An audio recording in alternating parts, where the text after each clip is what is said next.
이 신약 교회 시대의 진짜 성찬은 이런 물도 아니고 어떤 빵, 떡 이런 게 아닙니다. 이건 다 비유입니다. 비유.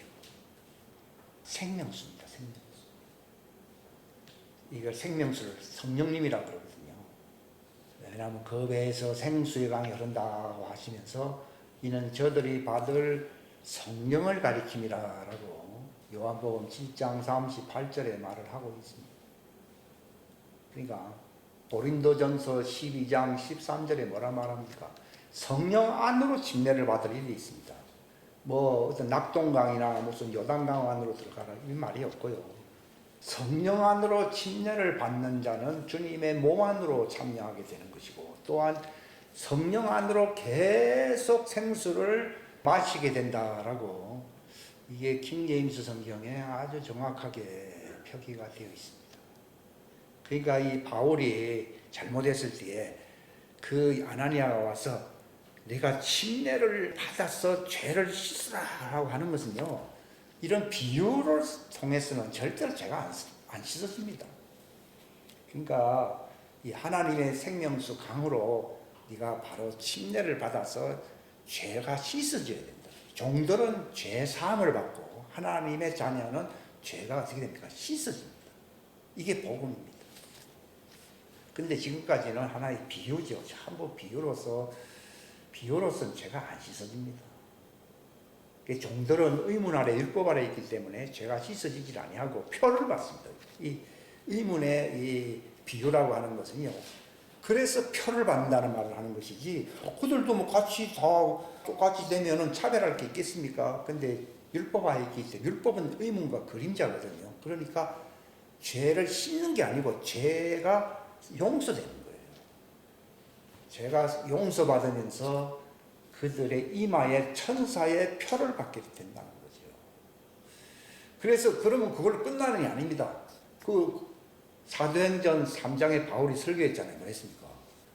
각각 주 예수 이름으로 침례를 받아 죄 사함을 받으라 이렇게 얘기하면서 이제 마지막 때 주님이 오실 때에 죄가 어떻게 됩니까? 끊어진다, 씻어진다 이 말입니다. 이게 로마서 11장 20 몇 절에 똑같이 표현되어 있죠. 거기 죄가 끊어진다고, 죄가 씻어진다. 만약에 같이 죄가 씻어진다 그러면은 뭐 이렇게 구별할 필요가 없어요. 근데 그들은 율법에 있기 때문에 예수님의 피는 많은 종들을 죄를 씻어준다 이렇게 말을 하는 게 아니라 죄를 사해주는 새 언약이다 이렇게 나오는 거예요. 그러니까 이 성경을 그냥 적당히 보면요, 이게 쓱 지나가고 이게 많은 사람이라 할 때는, 그때 그 사람이라 할 때는 종들을 얘기하고 있고요, 말씀을 받은 사람은 사람이라 하지 않고 신들이라 했거든요. 그 신들은 영들, 영적인 존재들이란 말이에요. 그게 하나님의 아들들입니다. 하나님의 말씀을 받은 사람은 죄가 씻어지고 완전히 성전이 되는 거죠. 씻어지는 이유는 뭐가 된다고요? 성전이 됩니다. 제가 이 성전이라고 하는 것을 딱 느끼니까 이 진짜 복음이라고 하는 어떤 핵심을 느끼더라고요. 이것은 옛날에는 뭐 어떤 그 행실이나 뭐 과거에 그런 것에 대해서 이게 자꾸 이제 어떤 그렇게 된대요. 그 자유가 없죠, 그게요. 아무리 잘나도 뭐 털어서 먼지 안 나는 사람이 있습니다. 근데 이게 주님의 말씀으로 씻어진다는 경험을 하게 되는 거예요. 그러니까 죄가 씻어지는 게 하나님의 아들의 복음이고요. 종들은 죄가 사해지는 것이, 그래서 천사의 표를 받습니다. 표를 받는 것이 복음이에요. 근데 표를 받아갖고 완전한 구원이 안 되거든요. 그러니까 그들은 광야로 가서 주님이 예비하신 곳에서 한 3년 동안 교육을 받고, 그 이사야 4장 4절에 있잖아요. 거기서 하나님의 뜨거운 그 입의 영에 불러서, 그때 씻겨져 안 씻겨져요? 그걸 가리켜서 불로 그들은 거듭납니다. 불. 그러니까 성령으로 거듭나는 사람하고 물 또는 불입니다. 물과 불로서 거듭난다는. 그러니까 예수님이 요한복음 3장에 뭐라고 얘기하고 있습니까? 하나님 왕국에 누가 들어간다고요? 물로 거듭난 사람들. 또 뭐요? 성령님으로 거듭난 사람들. 이렇게 두 가지를 구별하고 있어요. 물과 성령 이렇게 겹쳐지는 게 아니고요. 그러니까 표를 받은 사람들이 다 어디로 갑니까? 예수님 오시기 전에는 아브라함의 품으로 갑니다. 이제 그게 안 되면은 하나님만이 아시는 것인데 그 바다에 옥이라고 하는 데가 있어요. 바다에서 나오는 사람들이 있거든요. 근데 씻겨지는 자. 그러니까 여러분들이 이게 씻겨지면요. 옛날에 뭐 이런 것 때문에 뭐 정죄를 할 수도 있고 이 사람 저런 사람에다 막 손가락질을 할 수 있습니다. 근데 성령님이 내 안에서 이걸 씻어버리면요. 그전에는 내가 자범죄가 있지요. 그러나 또 씻겨지거든요. 계속 씻겨지거든요. 그러니까 정죄할 사람이 있어요, 없어요? 그러니까 로마서 8장에 보면 누가 정죄하려 이래 나오는 거라. 그전에는 아이고 뭐 말이나 따나 위로를 하니까 뭐 좋습니다만은도 뭐 현실은 그렇지 않다라고 제가 많이 생각을 했어요. 그런데 주님이 너는 네 심이 씻어져야 할, 이거 베드로 보고 내가 네 발을 안 씻어주면 어떻게 된다 그랬어요? 내가 너와는 상관없다는 거예요. 근데 상관이 있잖아요. 그러니까 그분은 자꾸 씻어주는 거예요. 발을 씻어주는 거예요. 우리 자범죄는 전부 발을 씻어주는 예수님이거든요. 왜냐하면 성령님을 받게 되면은 몸 안으로 들어왔기 때문에 몸이 모욕을 했어요, 안 했어요? 했는데 자범죄는 이 땅에 율법하에서 자꾸 그게 거치게 되니까 발이 더러워지거든요. 근데 그게 넘치면요 상당히 괴롭습니다. 근데 이게 더 깊이 알게 되니까요 진리를 알게 되는 거예요. 진리를 알지니 자유한다 그랬는데 이게 성령님이 가만 내버려두지 않습니다. 또 씻어줍니다. 그러니까 마음이 평안해요. 잠을 잘 자는 거예요. 옛날 같았으면요 이게 상당히 괴로운데 사람들은 뭐 정죄하고 뭐 이렇게 할 수 있는데 주님이 한밤중에 자면서도 내가 네 발을 씻는다고 그러는 거예요. 그러니까 주님이 씻어주는 것에 대해서 사람들이 항변할 수가 있습니까? 그러니까 자꾸 씻어주는 거예요. 그러니까 디도서 3장에 있잖아요. 바울이 말했습니까? 어떻게 우리가 구원을 받느냐? 똑똑하고 뭐 잘나서 받는 게 아니고 성령님의 날마다 씻어주는 것. 새롭게 한다는 말이 날마다 씻어준다는 말입니다. 데일리 클렌징. 자꾸 세탁소에 맡기듯이 이게 씻어지는 거예요. 그걸로서 구원한다고 돼 있어요. 이미 성령으로 언약이 맺어진 사람들은, 믿음으로 언약이 된 사람들은 하나님의 자녀이기 때문에 누가 정죄하려? 그러니까 뭐냐 무슨 피조물이냐 뭐 칼과 금이냐 그 어떤 존재도 피조물도 씻어지는 하나님의 자녀들과 맺은 하나님의 사랑을 끊을 수 없다 이렇게. 이게 이제 저는 그렇게 위로받습니다. 뭐 분명히 옛날 기질들이 다 있는데 그냥 밤에 이렇게 자는데 주님이 씻어준다는 겁니다. 그러니까 자꾸 내가 바뀌는 거예요. 주님이 씻어준다는 거예요. 그러니까 씻어주니까 바로 마음이 편안한 것이지. 내가 뭐 나를 뭐 씻고 그러니까 그건 수도하고 또 닦는 거지. 이건 안 되는 거라. 근데 이거는 주님이 하나님의 자녀들이 자기 형상과 일치하게 똑같이 거룩한 자를 만들기 위해서 성령님의 새롭게 씻어주는 걸로서 그렇게 한다고 디도서 3장에 기록되어 있거든요. 이게 복음도 보통 복음이 아니지. 그러니까 내가 그런 것이지 직분을 맡았고 뭐 과거의 업적이 다 소용.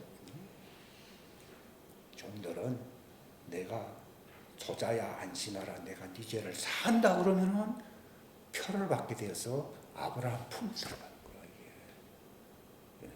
그래가지고 언제 씻어주느냐 단체로 14만 4천 너무 14만 4천이 다 그 숫자라는 말이 아니고 에스겔 36장 많이 읽었죠.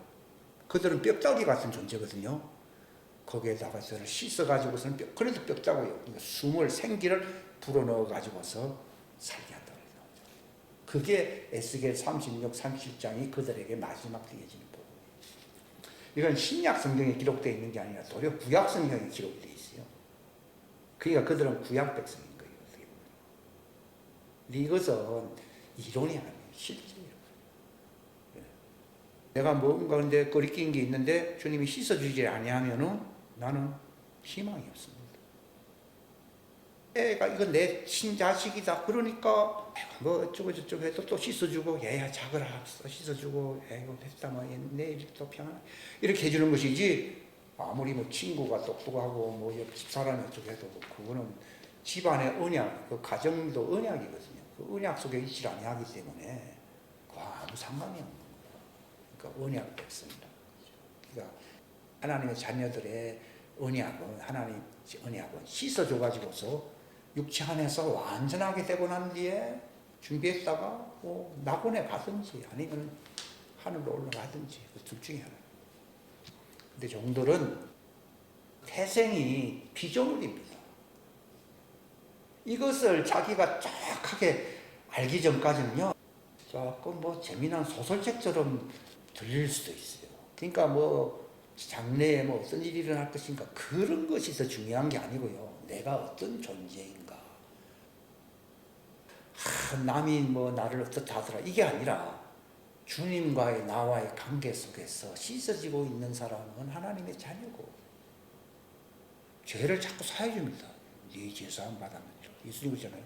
소자야, 소자라는 것은 종을 얘기하거든요. 소자야 안심하라 내 죄사함 받았느니라. 이 소리를 주님께로부터 받는 사람은 와, 세상에서 어떻게 살았는지 뭐 강도 생활을 했든지 간에 상관없이 그럼 낙원이나 아브라함 품에 가다가 그들은 거쳐야 할 과정이 하나 더 남아 있습니다. 그래서 공중 재림이 있고 지상 재림이 있는 거예요. 내가 남자인지 여자인지는요, 내가 태어나고 난 뒤에 딸이면은 뭐 딸로 사는 것을 만족해야지. 어머니 보고 말이요, 왜 나를 말이요 여자로 만들었냐 이렇게 말을 하면은 그 구약 성경인대로 화 있을진저 이랬습니다. 그 자기 정체성에서 무너지는 거죠. 보통 그게 종들이 그런 얘기를 많이 해요. 근데 이제 거기서 이제 남자가 나올 수도 있고 여자가 나올 수도 있는데, 특별히 남자라고 하는 것은 주님과 더불어 철장 권세를 가지고 통치할 수 있는 그 자를 창세 이전에 그리스도 밖에서가 아니고 사람들 안에서가 아니고 그리스도 안에서 이미 정해놓은 거야. 내가 남자로 나온 것은 이미 아버지 안에서 이미 정해진 것이지, 뭐 내가 뭐 발버둥 친다고 해서 요즘 그 성차별 논란 많잖아요. 뭐 생각하면 여자라고 생각하면 여자가 된다고. 이게 사단에, 이게 화 있을진저 이걸 얘기하는 거예요. 이게 정해진 거예요. 근데 남자는 알고 나면요, 야, 이건 은혜의 영광을 찬양할 수밖에 없어요. 뭐 살기는 뭐 세상 사람들하고 뭐 다른 게 없는데, 이걸 알게 되면요, 현실은 이러는데 실상은 성령님이 위로잖아요. 성령님이 위로거든요. 엘리야는 팍 무너지니까 로덴나무 앞에 무너졌을 때 천사가 나타나서 먹을 걸 주면서 위로해 줬거든요. 그러니까 그들은 천사의 위로를 받고, 하나님의 자녀는 성령과 신부 이렇게 나오거든요. 성령과 신부는 일심동체예요. 마치 애가 양수 안에서 나왔듯이 성령의 생명수 안에서 태어나서 태어났어요. 태어났기 때문에 이건 정해진 거예요. 애들이 뭐 어머니의 양수 속에서 나오잖아요. 바로 성령의 생수 속에서 나오는 자들이 남자고, 흙에서 땅에서 나오는 자들이 여자고요. 그거를 뭐 우리가 뭐 이래라 저래라 할 수 없어요. 정해놓은 걸 못 써가겠어. 그러니까 사람이 어찌하리요. 하나님이 의롭다고 해요. 바로 하나님이 의롭게 정해놓은 것을 누가 이걸 캔슬시키겠느냐 이 말이에요. 그러면 그것이 그냥 기뻐할 일이 아니라 종들을 구원해야 되는 책임이 있는 거예요. 사람을 낚을 수 있는 어부는 남자고 물고기는 뭐예요? 여자인 거예요. 물고기가 어부를 낚습니까? 어부가 물고기를 낚습니까? 이거 모르는 사람은 없는 거예요. 영원한 복음이라고 그러잖아요. 이걸 전하게 되면은 마지막 추수 때에 많은 사람들이 들어오게 한다는 것입니다.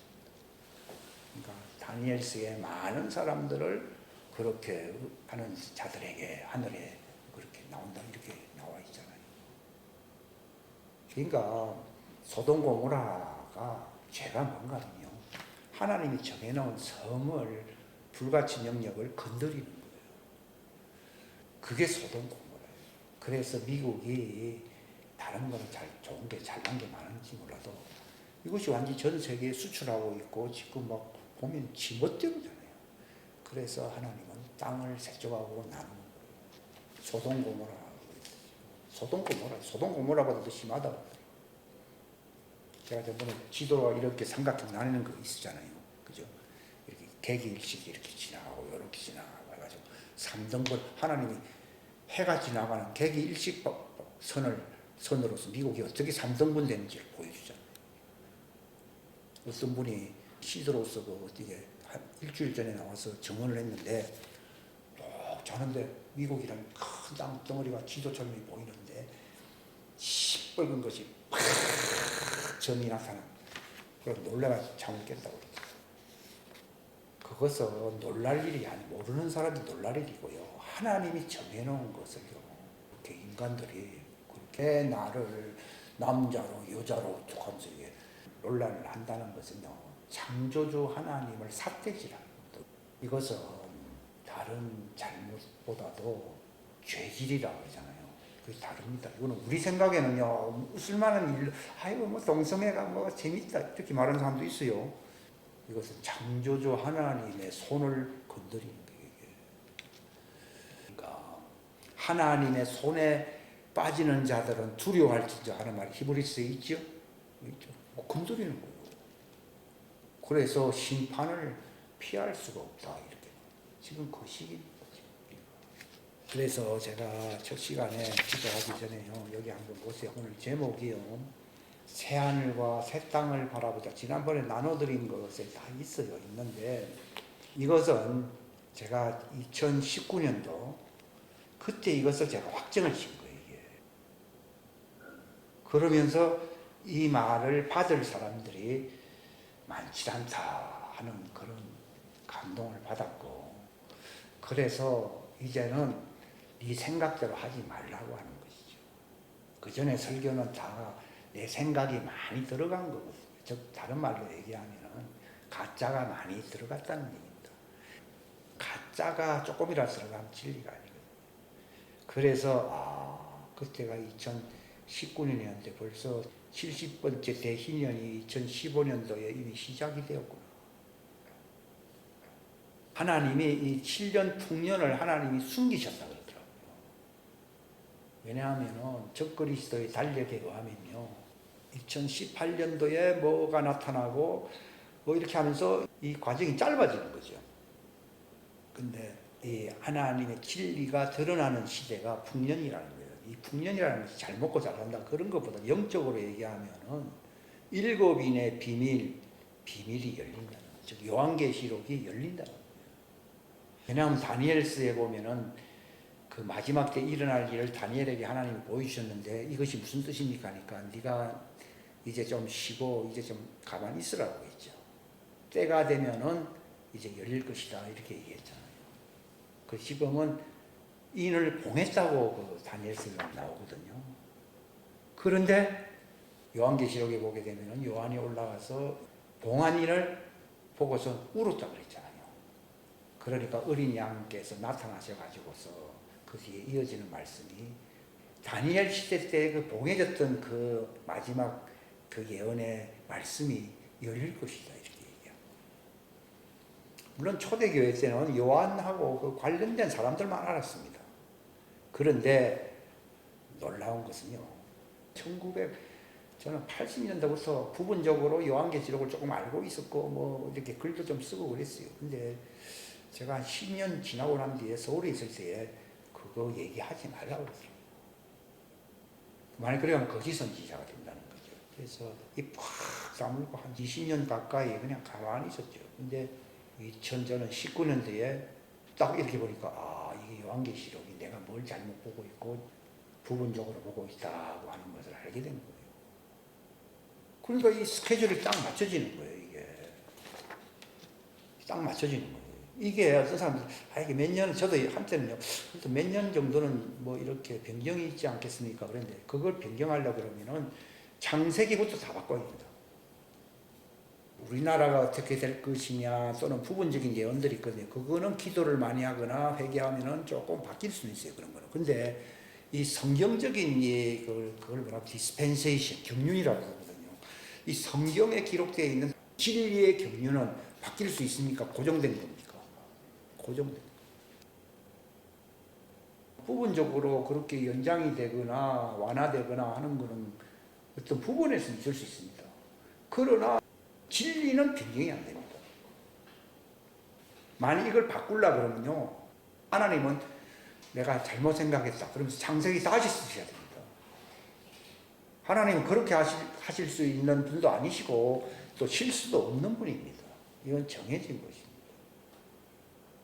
이것을 뭐 그림을 과거에 그리려고 했는데 너무 복잡할 것 같아서 이게 도표가 훨씬 낫습니다. 여러분이 보시고서 그렇게 하시고, 지금 시점이 2025년도 지금 4개월 남았잖아요, 이제. 그러니까 2024년도 가을이 여기 보면은 9월, 10월, 지금 바로 이제 9월, 10월 들어가자. 내년 다음 달은 10월이잖아요. 9월, 10월 이때가 뭡니까? 14만 4천을 인치기 위한 하나님의 종들을 추수하는, 마지막으로 추수하는 기간, 여기 1년이 정해진 거예요.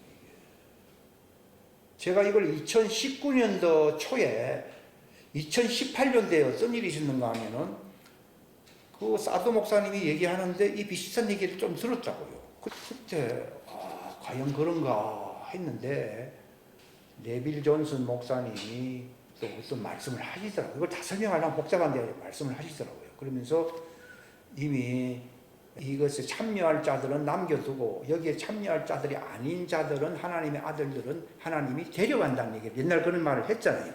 그죠? 이렇게 거장들을 데려가신다. 나도 미국에서 어떤 분이 얘기했던 게 기억나더라고요. 이제 새로운 일을 행하신다는 말이 이게 바로 이 스케줄을 얘기하는 거예요. 이 스케줄대로 진행된다는 것을 말씀을 하는 겁니다. 그때는 그런 말만 들었는데 이게 구체적으로 이렇게 진행된다는 것은 2019년도 초에 알았습니다.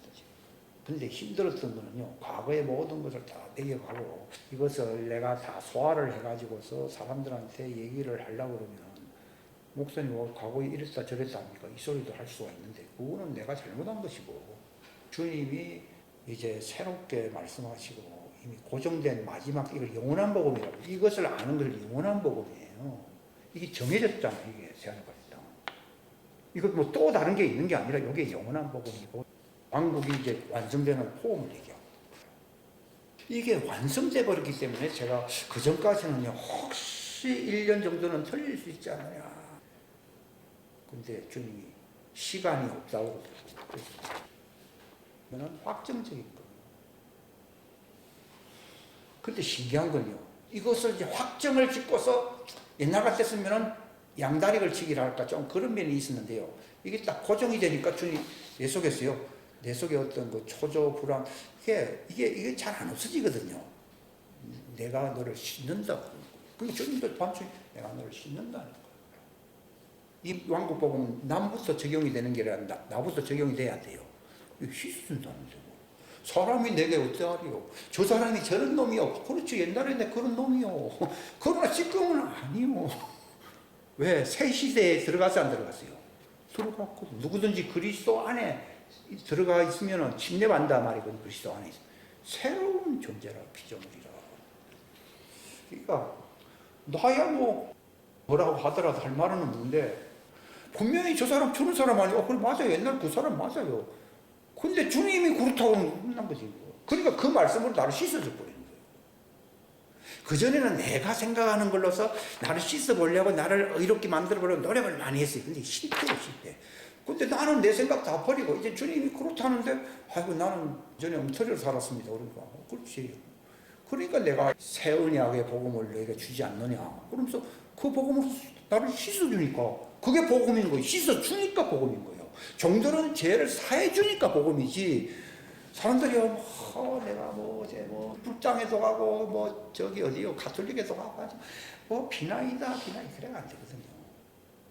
그냥 이 진리를 옳소 하니까 그 우평 강도로 얘기할 것 같으면 희망이 없잖아요. 근데 넌 나와 함께 낙원이 있다고 그러잖아요. 그런 식이더라고. 그거 가르쳐서 저런 사람이 어찌 나오고 합니까? 주님이 나와 함께 있겠다 그러는데 그걸 누가 말리겠어요? 강도가 두 가지 있어요. 육체의 강도는 그거는 그렇게 큰 강도가 아니에요. 하나님 말씀을 잘못 전한 강도요, 나는. 왜냐하면 내가 고의적으로 그래 한 게 아니라 모르니까 그렇게 했다 이 말이에요. 그래서 내가 그걸 회개한다 이 말이에요. 내가 그걸 잘못했다고 회개한 것이지 육신적으로 이런 거는요 다 있어요. 그런 거는. 좀 잘못해서 잘못 몰라서 그렇지. 그러니까 내가 알려준다. 그래도 좀 왔다 갔다 하는 게 있어요. 왜냐하면 과거의 어떤 전통이나 할까 이게 오래됐잖아요. 그러니까 혹시나 하면서 이런 마음도 품었거든요. 근데 그 시간 동안에는요, 씻어지고 평안해진다는 느낌이 별로 없었어요. 근데 이걸 인정해버려. 이걸 확실하게 주님이 때가 되니까 나를 막 코너에다가 밀어붙이더라고. 그러니까 복음이지. 내가 내 힘으로 한다면 절대로 불가능합니다. 주님이 코너를 밀어붙이니까 마치 뭐 바울을 갖다가 말에서 떨어뜨려 버리잖아요. 딱 그런 식입니다. 그리고 그걸 받아들이게 되니까 제가 씻어졌다. 지금도 그런 옛날 생각 기질은 있어요. 근데 이게 점점 약해져요. 왜냐면 씻으면 씻어서 때가 없어지잖아요. 그런 것처럼 혹시나 또 근데 또 이게 맞습니다 하고 성경을 읽으면 씻어지는 거예요. 이게 응답이고 이게 맞다고 하는 것이 씻어지는 거예요. 주님 이 말이 맞습니다 하니까 씻어지는 거예요. 근데 이게 조금 안 그렇습니다 하면요, 성령님이 탄식하고 내 생활이 다시 옛날로 돌아가려고 그러더라고요. 즉 새로운 피조물이 안 된다 이 말이에요. 그러니까 이제는 내가 뭐 좋으나 싫으나 그냥 돌멩이를 던지나 마나 내가 씻음 받고 내가 그분의 왕국에 들어가야 되기 때문에 얻어맞고 가는 게 낫지, 안 얻어받으려고 딴소리 했다가 내가 주님께 버림받는 것보다는 훨씬 낫다는 거예요. 그래서 지금 얼굴에 이제 철판 깔고 얘기합니다. 그러니까 여기 지금 시점이 어디냐, 타임 테이블이 어디냐, 10월 12일이 대속제일입니다. 그때부터 이제 하나님의 종들을 추수하는 천사들이 인을 치는 시즌이 옵니다. 그러니까 여기 1년 동안 이제 10월 13일부터 해서 내년도 2025년도 이제 10월 초가 될 겁니다. 초에까지 약 1년 가까이 360일이거든요. 365일이 아니고 1년 동안 14만 4천, 뭐 과거 얘기해봐야 소용없고요. 종교 통합은 이미 다 됐어요. 그런 걸 사람들 알리면 반발이 날 거지. 로잔 대회가 9월 20일 날 해야 하네요. 인천에서 하잖아요. 그게 짐승의 표 받는 의식이에요. 종교 통합 의식이에요. 대형교회가 많이 참여합니다. 예. 근데 그런 사람들이 언제 심판을 받습니까? 그 뒤에 보면 황충재앙이 있어야 했어요. 이 지역 여기에 5개월 동안이라고 성경에 나와 있잖아요. 요한계시록 9장에 보면 나와 있죠. 10월부터 3일. 10월 정확하게 며칠인지 그거는 달력마다 좀 차이가 있어요. 매년마다. 아무튼 5개월 황충재앙이 있습니다. 이게 종교인의 대관란. 그러니까 뭐 종교 통합하자는 사람들이 이제 황충에 피해가 옵니다. 그 말은 추수가 끝나서 안 끝났어요. 끝났습니다. 추수가 끝났다는 말은 교회 목회나 이런 게 끝난 거예요, 실상은. 근데 저기 종교 통합 그런 교회들은 예배를 계속 드려야 안 드려요. 더 열심히 드리지. 종교 통합했다고, 우리 기도를 응답했다고, 이게 이제 거짓 선지자들이거든요. 그들은 후 3년반까지 계속 하나님을 찬양하는 다음 틀린다. 그게 바알과 만몬의 영을 찬양하는 거죠. 그들은 인을 맞아야 될 존재들인데 미혹받아가지고서 짐승의 표 받는 일에 찬성한 자들, 짐승의 표를 받으려고 하는 사람은 천사의 표를 인을 받을 수가 있어요, 없어요? 없잖아요. 그걸 다 받는 게 아니라 황충이 무적행에서 나와가지고서는 그 사람들을 5개월 동안 죽고 싶어도 못 죽을 만큼 몸을 막 괴롭게 만든다고 나와 있어요. 그러니까 지금 시점이 이렇다는 것입니다. 그리고 황충재앙 받기 전에 어떤 일이 일어나는가 하면은 4번째 나팔이 있잖아요. 그지? 황충재앙은 5번째 나팔이에요. 5번째 나팔, 6번째 나팔, 7번째 나팔. 새 나팔은 화. 3개의 화가 있다고 얘기해서 안 했어요. 있잖아요. 그걸 환란이라고 하는 거예요. 이게 이제 환란에 참여하는 거예요. 황충의 피해를요, 이 종교인들이 받는데, 이게 환란 아닙니까? 5개월 동안 세상 말로 하면 미칠 지경인 거지. 이거 환란이잖아요. 그 다음 6번째 나팔은 무엇입니까? 2026년도 3월 달이 되면은 천사를 풀어주라. 그러면서 유브라데 강, 거기 중동 지역에서 전쟁이 일어나서 그 지역의 인구의 얼마가 죽는다고요? 3분의 1이 죽는다라고 하니까 그것도 얼마나 큰 환란이잖아요. 이것이 뭐 그쪽 지역만 그런 게 아니라 무역하는 면에서는 여러 가지로 볼 때 경제적으로 전 세계 파급이 될 거 아니에요. 그러니까 이게 대환란인데 이 두 개의 대환란은 통과해야 됩니다. 하나님의 자녀라 할지라도 통과를 한다. 근데 왜 종교인들이 환란을 받느냐? 여기 네 번째 나팔을 불 때 어떤 일이 있겠습니까? 해와 달과 별. 해와 달과 별은 지도자들을 얘기하는 거예요. 그죠? 선지자, 제사장, 교사들, 그 기독교의 리더들이 타락을 해야 하네요. 타락을 함으로써 거짓 종교인들이 많이 나온다는 거예요. 그러니까 지금이 보십시오. 지금이 황충지향이 한 1년 이상 남아있잖아요. 남아있지만도 지금 막 종교운동 로잔대회를 열지요. 뭐 종교통합운동 하지요. 뭐 쭉 하면서 성경, 어제는 미국에서는요, 이제 성경을 교실에서 봤다가는요, 그 사람 성경 뺏기고, 미국은 옛날 소리입니다. 청교도 그나마 성경 뺏기고 학교 퇴출입니다. 왜냐하면 종교 차별 운동을 했다. 그래가지고, 성경 읽는 거 가지고서 종교 차별 운동을 했다. 지금 미국에 간다고 하는 것은 어리석은 거예요, 진짜. 우리나라가 차이가 더 많습니다. 그러니까 여기 3분의 1이 비침이 없다. 이 침을 받아서 비침이 없다는 말은요, 이게 뭐 지금 해가 뭐 어떻게 뭐 된다. 이 얘기가 아니라 기독교의 리더들의 타락을 얘기하는 거예요.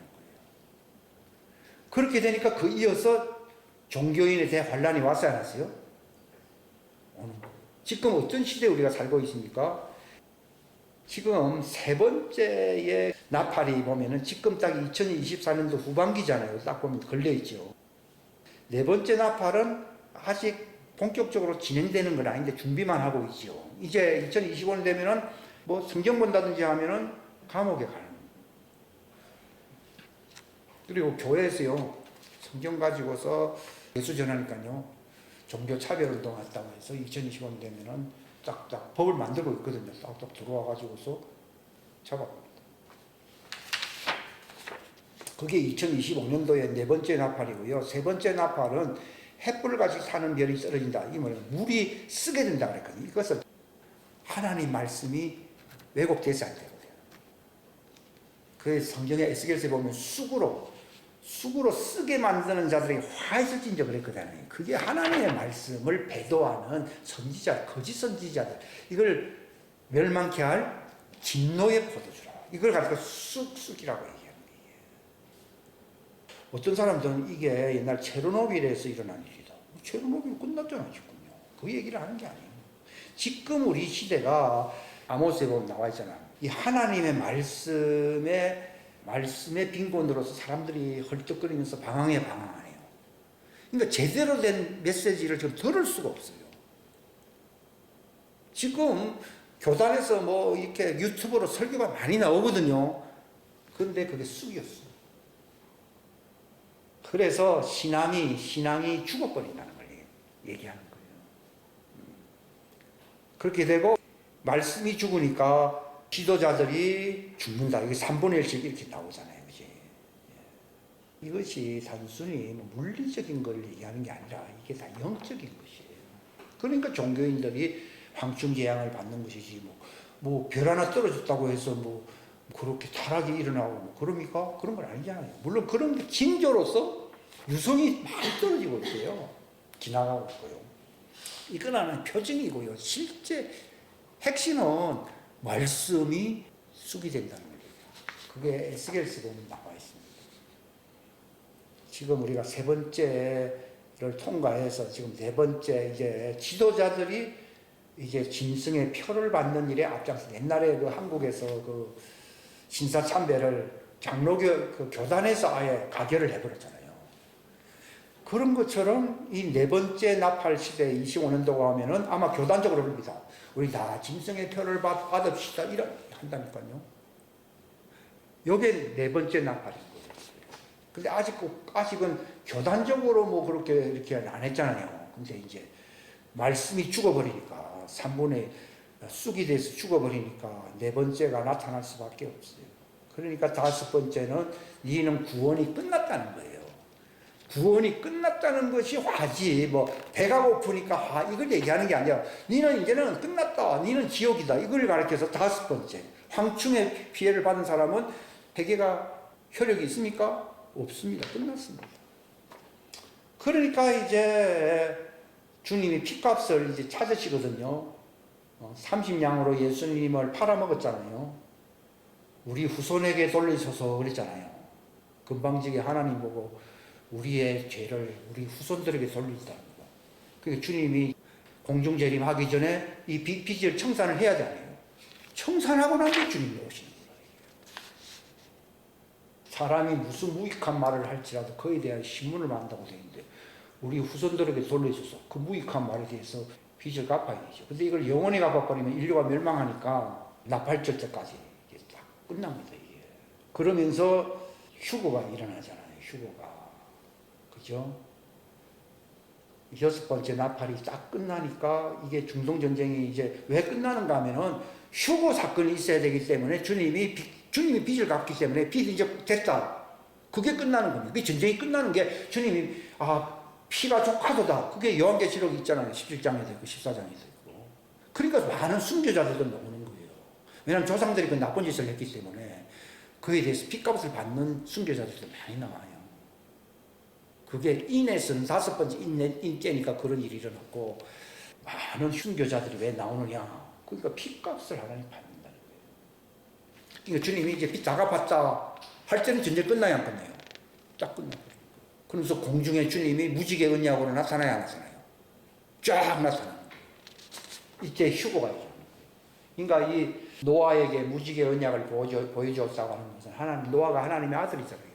하나님의 아들들에게는 이제는 화가 끝나는 하나님의 진노가 끝났고 이제는 정말 하나님과의 어떤 굉장한 그 어떤 이루어지는 그 무지개의 언약이 이제 빛을 발한다. 그게 공중재림이에요. 그리고 그게 나팔절이에요. 왜 갑자기 중동전쟁이 끝났느냐? 빚이 끝난 거예요. 그거는 체주가 마음대로 결정하잖아요. 됐다 이제 빚 이제 안 갚아야 된다 할 때 끝났다 그러면서 주님이 내려오시는 거예요. 근데 이제 적그리스도들을 세력들은 어떻게 보는가 하면요. 이제 우리를 지긋지긋하게 했던 저 신자들이 이제 하늘로 올라가는구나. 이제 우리 차례다. 그러면서 짐승의 표를 쫙 맞으면서 3년 조금 남짓한 3년 조금 플러스 알파입니다. 그 기간 동안에 아주 적그리스도 세력을 확 세우는 거예요.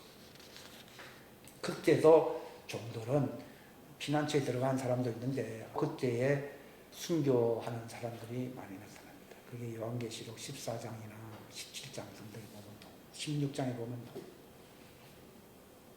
그러니까 적그리스도 시대 때는 이게 다 끝났다고. 다 끝났고 순교를 하든지 아니면 피난처를 다 갔어요. 그리고 빚 다 갚았다 할 때는 주님이 공중에서 이제 나타나서 내 지체들아 내가 만왕의 왕으로 올 수 있도록 내 몸을 충만케 하라 하면서 신부대로 올라가면 주님 예수님이 몸을 충만케 하는. 왜냐하면 교회는 그분의 몸이기 때문에 그분의 머리가 나타나는 것이지 몸이 탁 달라붙는 거예요. 그게 휴거인 것이지 뭐 착한 일을 해서 뭐 올라가 그런 거 아니라니까. 종들은 더 열심히 일 많이 한 사람도 있어요. 그러나 지체가 아니기 때문에 그들은 땅에 속한 자로서 씻어내야 할 부분들이 있어요. 그래서 광야로 가서 3년 동안 이 하나님의 자녀들은 3년 동안 2층 이 공중에서 혼인 잔치를 합니다. 그때 어떤 일이 일어나는가 하면은 공중 권세는 흑암 권세 사단이 지고 있었잖아요. 그들이 빛의 천사들이 나타나면서 주님이 이제 공중에 나타나셔야 되게 되니까 내려가라 하니까 빛이 나타나니까 어두움은 끝나요, 안 끝나요? 끝나면서 저는 거기까지만 알았는데 이 저기 하늘에 있는 별들이 숫자가요 이게 어마어마하게 많다고 하더라고요. 그 공간도 지구하고는 비교가 안 될 정도로 어마어마하게 넓은데 거기가 빛이 되면서 별들이 다 살아나요, 안 살아나요? 살아납니다. 그러니까 이 시편에 보면 별들아 노래하라 하면서 성경은 참 이렇게 재미나게 시적으로 표현을 많이 하는 걸 옛날에 했거든요. 근데 주님이 공중에 공중은 별들이 있는 곳이잖아요. 그 많은 별들이요. 지금은 물도 없고 거기 사람 살기가 어려운데 살 수 있는 환경으로 바뀌어요, 안 바뀌어요? 확 바뀌어요. 거기가 뭔가 하면 네가 5 문화를 남기니까 5 고를 차지해라는 말이 무슨 아닌가 하면 하늘에 있는 별들을 얘기해요. 그러니까 어떤 하나님의 아들은 10별을 다스리는, 지구보다 훨씬 크죠. 10별을 다스리는 그런 권세를 가진 사람도 있고, 5별을 다스리는 사람도 있고, 2를 다스릴 수 있는 사람이 있고, 그렇게 합니다. 그게 바뀌어버려. 이건 안 없어집니다. 별들아 영원히 주님을 찬양하라니까, 우리 옛날에는 아니 별들이 안 없어진다, 이게 이해가 안 갔거든요. 근데 주님이 거기에 공중 혼인잔치를 하면서 다 바꿔야 하고요. 하나님의 빛의 생명은 이 환경을 전부 다 활성화시켜야 해요. 죽었던 그 모든 피조물들이 탄식한다는 말에 그것도 포함되는 거거든요. 다 살아나버린다. 이게 바로 고울이에요. 고울. 그러니까 여러분들이 내가 어떻게 했느냐에 따라서 영원한 나의 불기 상속이 고기입니다. 그런데 땅은 여기는 이정천이고, 일정천 여기는 나중에 꺼져야 안 꺼져요. 여기는 영원한 불못으로 다 끝납니다. 그게 꺼지고 다시 새 땅이 생기 안 생겨요? 생기고 옛날 하늘을 활성화되고 그렇게 됩니다. 제가 이어지는 메커니즘을 오늘 설명하기 위해서 새 하늘과 새 땅을 바라보라 이렇게 되어 있어요. 그러니까 부분적으로만 알면 안 되니까 이게 마지막이 그렇게 간다는 것이에요. 그러니까 그러면 그 하늘을 새롭게 하는데 그게 마을이거든요. 거기가 바로 시민들이 사는 자들입니다. 시민들이. 왜 천년왕국을 왜 거치면서 많은, 또 그리고 바다에서 나오는 많은 그 자들이 있다 그랬잖아요. 그들은 어린 양의 생명책이 아니고 무슨 생명책이요? 다른 생명책이라 돼 있어요. 그죠? 양도 2가지가 있겠어요. 내 양이 있고 다른 양이 있다 있잖아요. 이건 종들을 얘기하는 것이고. 그러나 이 다른 양이든 주님의 양이든 이건 어린 양이기 때문에 어린 양의 생명책에 기록되어 있는 자들이고, 바다에서 나오는 자들과 천년왕국에서 마지막 때 이제 백보자 심판에 있는 이유는요, 종들을 심판하는 게 아니고 시민들을 심판하는 거예요. 시민 자격 박탈, 그러니까 이제 다 떨어져 나가는 거예요. 이게 이미 공중에 올라간 휴거된 자들이나 또는 광야로 간 자들은 이미 확정돼서 확정 안 됐어요. 확정되지 또 백보자 심판 앞에서 또 그거가 아니에요. 피난처로 가는 것 자체가 심판인 거예요. 그 과정을 밟는 거예요. 거기서 이제 살아남는 거예요. 그러니까 그들은 제사장 민족이잖아요. 제사장 민족은 성소에서 주님을 섬기는 자들이거든요. 그들은 어디에 있는가 하면 새 땅에다가 새 예루살렘 성이 만들어집니다. 이것은 하늘만큼 새 땅입니다. 여기 지금 땅은 뭐 얼마 안 되는데 새 땅이 되면은 새 예루살렘 성이 지중해 연안에 있는 거기 왜 내려오느냐, 거기서 이제 심판이 끝나고 나면은 이 땅은 불련못으로 꺼지 안 꺼져요? 꺼지면서 새 예루살렘 성이 머무는 그곳이 새 땅이 됩니다. 근데 거기는 누가 삽니까? 거기는 제사장 민족이 거기에 성소에 들어갈 수 있고요. 지성소에는 누가 들어가느냐? 예수님의 신부들. 새 예루살렘 성에 보석이 있는 곳이 있다고 했잖아요. 그 보석이 있는 곳에 그게 지성소예요. 그리고 성소는 문들이 있는 곳이거든요. 그러니까 12지파의 문들이 막 있잖아요. 거기에 그들이 들락날락 할 수 있도록 하려고 문들을 지키고 그 성소를 영역에서 주님을 섬기고, 제일 핵심 코어 지역은 지성소라 그러는데 거기가 12기초석이 있는 곳이에요. 12문이 있는 곳은 성소고 12기초석이 있는 곳은 지성소인데, 거기는 하나님의 자녀들이 들어가는데 그 차이는 하늘과 땅 차이입니다. 거기서 영원히 주님과 함께 다스리고 운행하는 자들이에요. 그들을 어디로 가느냐 하면요, 거기 있다가 시민들이 사는 하늘에 신방을 하는 겁니다. 이렇게 잘 하고 있는가 이렇게 둘러보고 또 오고. 각자 뭐 2골, 3골 맡아서 안 맡았어요. 이렇게 하고 주님께 보고하면서 이렇게 얘기하고, 또 다스리면서 이렇게 가면서 보고, 그 일을 옆에서 돕는 자들이 종들인 거예요. 대신 보낼 수도 있고요. 그게 제사장들이에요. 영원한 상속을 얻는다는 말이 누구는 뭐 가니까 집이 3,000평이고 누구는 뭐 5,000평이고 그거 다 거짓말이고 그리스도가 계시는 그 보좌가 있는 그 핵심 지역은 12기초속 보석이 있는 곳인데 그들의 각자의 기업은 소유입니다. 소유. 종들은 돕는 자들이고 소유권을 누가 갖고 있느냐? 하늘에 있는 어떤 사람은 10고울을 기업으로 받고 있고 이거 영원한 거예요. 근데 이 일이 이제 나타나는 게 3029년. 1000년 조금 더 남았지.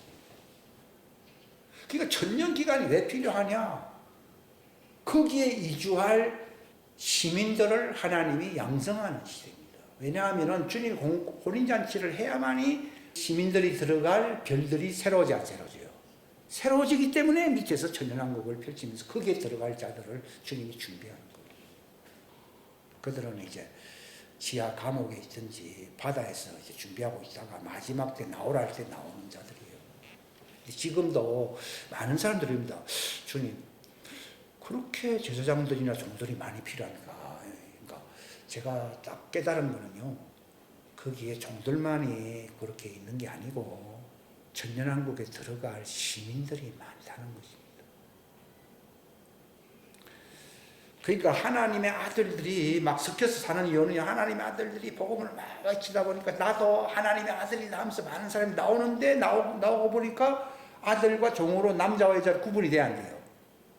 구분이 되듯이 또 여자들도 와 우리는 하나님의 제사장 백성이 나면서 와 나오는데 많은 사람을 데리고 같이 나오는데 보니까 대다수가 다 시민들이 많아야 안 많아요. 그런 식이다 이 말이에요. 그러니까 남자가 하니까 여자들이 와 그러니까 7 여자가 한 남자를 끼얹는다고 이사야서나 예레미야서에 있죠. 그죠? 그러니까 7대1이잖아. 7대1. 한 남자를 7 여자가 붙든다고 하잖아요. 근데 그 7 여자 왜 붙습니까? 자기도 남자인 줄 착각하네요. 착각하는데 뭐 그건 알 수 없지요.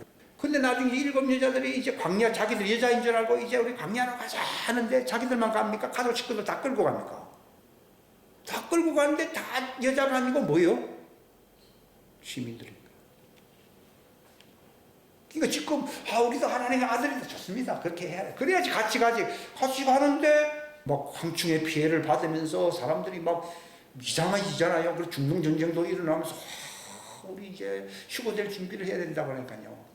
3년 후에 만나자 하면서 올라가는 것을 그들이 볼 때에 두려워하면서 하나님께 영광을 돌리더라. 원수들은 비난하더라. 이렇게 나옵니다. 그게 요한계시록 11장에 보면 나옵니다. 그리고 이제 남은 여자들이 이제 광야로 이제 도망가는데 가족 식구들아 다 이제 우리가 종들이다 가는데 다 종입니까? 시민들이 거의 다 많습니까? 시민. 하늘에 많은 별들이 있는 것은요, 그게 바로 바다에 모래와 같은 시민들이 있다는 걸 얘기하는 것이고, 그 다음에 성소는 아무리 넓다 하더라도 지성소 옆에 있는 성소가 아무리 뭐 안방보다 뭐 건너방이 아무리 크다 하더라도 뭐 그렇게 해서 바다 모래처럼 많은 건 아니잖아요. 그러니까 그날 그 시에 모세와 같은 엘리야와 같은 이런 사람들이 제사장으로서 종들이 되는 것이지 같이 뭐 갔다고 해서 그렇게 종이라는 말은 공무원이라는 장관이라는 얘기거든요. 장관이 다 되는 건 아니에요. 근데 하나님은 소망을 두면서 같이 따라가야 안 따라가요. 출애굽할 때 애굽 사람들과 뭐 에돔 사람들 많이 갔어요, 안 갔어요? 그 잡족이라고 그러잖아요. 근데 갔는데 잡족 근성을 나타내잖아요. 막 반대하고 막 하잖아요. 근데 그 중에서 여호수아 무리들이나 몇 사람들 하면 안 되잖아요. 이 사람들이 들어가잖아요. 그런 식입니다. 이게 하나의 비유인데 소망을 주기 위해서 와 갑시다 하는데 아들들은 그때 얘기합니다. 올라갈 때 딱 얘기합니다. 3년 후에 만나자. 나는 하늘에서 만나고 여러분들은 지상에서 곧 씻어야 된다는 거죠. 씻어서 만나자 이렇게 합니다. 그 다음에 이 종들이 광야로 들어가서 막 씻을 때에 누구는 아니거든요. 그러니까 너희들은 천년왕국에서 마귀가 없는 곳에서 순종하는 시민들이 되라면서 이게 또 분리가 됩니다. 그게 하늘의 별. 별 안에는 1명이 삽니까? 2명이 삽니까? 많이 살죠. 그러니까 이게 시민인 거예요. 그러니까 시민을 거기서 지도하고 안내하고 하는 사람이 종들이고요. 그 종들을 12지파 종들을 심판하고 다스리는 사람이 누구라고요? 그게 하나님의 아들이에요. 예수님이 너는 내 우편에 앉아서 좌편에 있는 12지파를 심판하리라 이렇게 나오잖아요. 그게 그 마지막 때예요. 앞으로 이제 진짜 재미나는 시대가 와야 하나요? 이제 진짜 인생이라면 좀 이상하지만요. 진짜 사는 시대가 옵니다. 그게 3029년. 그러니까 그때가 되니까 다니엘 보고 뭐라 했습니까? 그때 네 업을 누리고 그때 네가 나를 섬길 것이다. 네 갈 길을 가라. 아직까지는 이 일이 이루어지지 아니했으니까 그 이는 풀 게 아니고 봉함해요. 봉함하래요. 봉함하라 했다가 사도 요한이 열어버린 거예요. 그러니까 과거에 많은 훌륭한 사람들이 미래가 어떻게 될 것인가를 모르는 사람들이 많았는데 이제 그걸 보고 알고 하는 사람들, 보는 자들과 듣는 귀는 복이 있는, 지금 복이 있는 사람인 거죠. 앞으로 이제 세워질 일들을 보고 있으니까. 그러니까 이게 새하늘과 새 땅, 신천신기를 얘기하는 것입니다. 자, 우리 다 같이 동성으로 간절한 마음으로 우리 기도하겠습니다. 하나님, 사라져버리고 벌어질 이 묵은 하늘과 땅을 바라보지 않게 하여 주시고 주님께서 임하실 때에 정말 원수들이 새롭게 변화되는 영원한 하나님의 왕국의 상속자들이 이제 통치하게 될 그 영원한 하나님의 세상, 새하늘과 새 땅이라는 영원한 세상을 바라보게 하시옵소서.